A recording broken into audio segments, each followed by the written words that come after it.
Ladies and gentlemen, boys and girls of all ages, gather round, come close, as I tell you the tale of the man of the night encounters the creature known only as the Nevermore.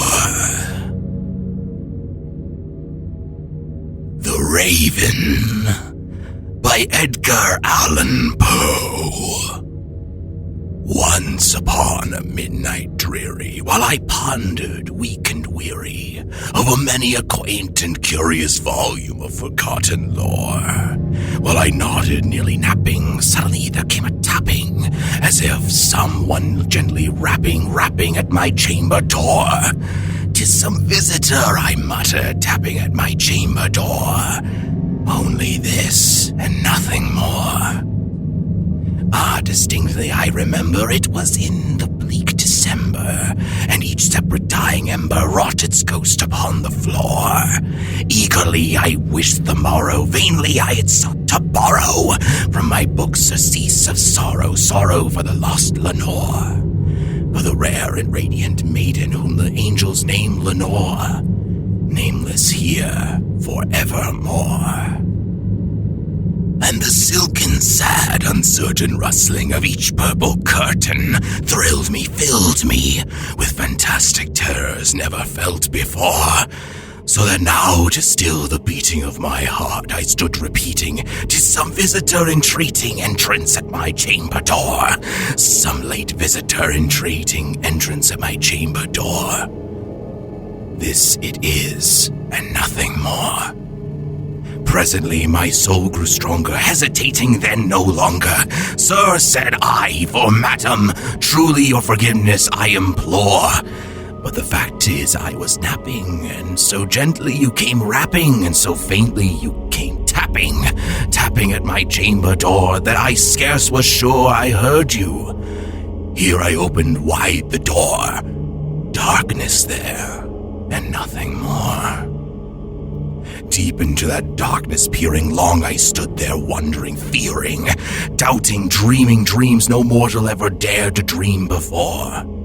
But the silence was unbroken, and the stillness gave no token, and the only word there spoken was the whispered word, "Lenore." This I whispered, and an echo murmured back the word, "Lenore."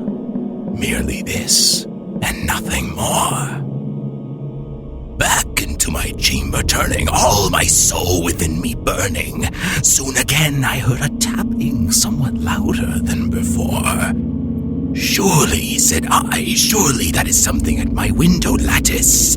Let me see then what thereat is, and this mystery explore. Let my heart be still a moment, and this mystery explore.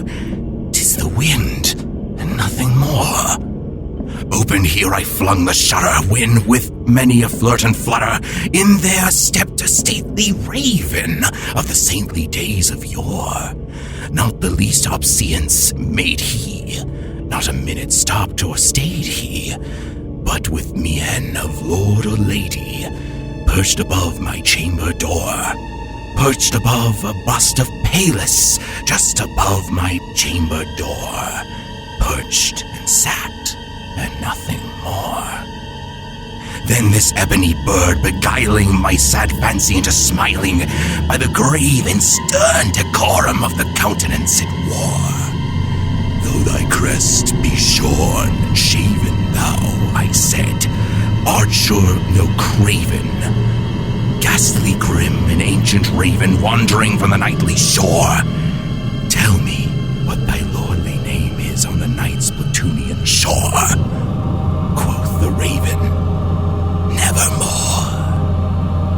Much I marveled this ungainly fowl to hear discourse so plainly, though its answer little meaning, little relevancy bore. For we cannot help agreeing that no living human being ever yet was blessed with seeing a bird above his chamber door, bird or beast upon the sculptured bust above his chamber door, with such name as Nevermore. But the raven sitting lonely on the placid bust spoke only that one word, as if his soul in that one word he did outpour.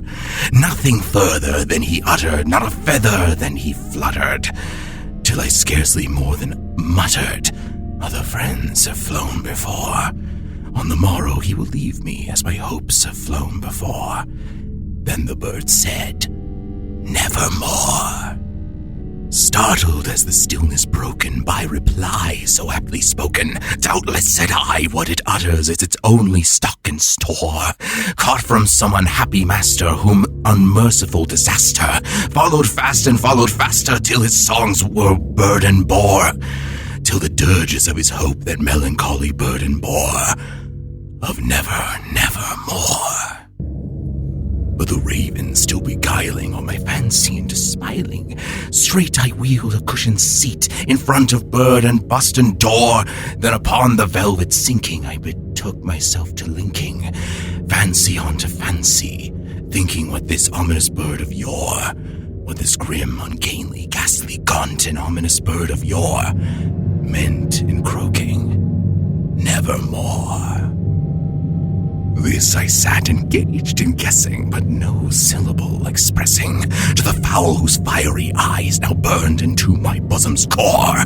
This and more I sat divining, with my head at ease reclining on the cushion's velvet lining that the lamplight gloated o'er, but whose velvet violet lining, with the lamplight gloating over, she shall press, nevermore.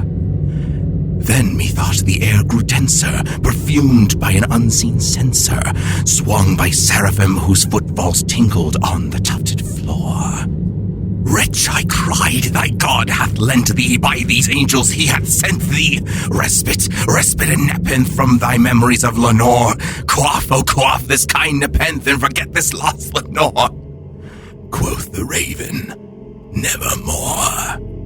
Prophet, said I, thing of evil, prophet still of bird or devil, whether tempter sent, or whether tempest tossed thee here ashore, desolate yet all undaunted, on this desert land enchanted, on this home by horror haunted, tell me truly, I implore, is there balm in Gilead? Tell me, I implore. Quoth the raven, nevermore. Prophet, said I, thing of evil, prophet still of bird or devil, by that heaven that bends above us, by that God we both adore, tell this soul with sorrow laden, if within the distant Eden it shall clasp a sainted maiden, whom the angels name Lenore. Clasp a rare and radiant maiden, whom the angels name Lenore. Quoth the raven, nevermore. Be that word or sign of parting, bird or fiend, I shrieked upstarting, get thee back into the tempest and the night's Plutonian shore. Leave no black plume as a token of that lie that soul hath spoken. Leave my loneliness unbroken, quit the bust above my door. Take thy beak from out my heart, and take thy form from off my door. Quoth the raven, nevermore.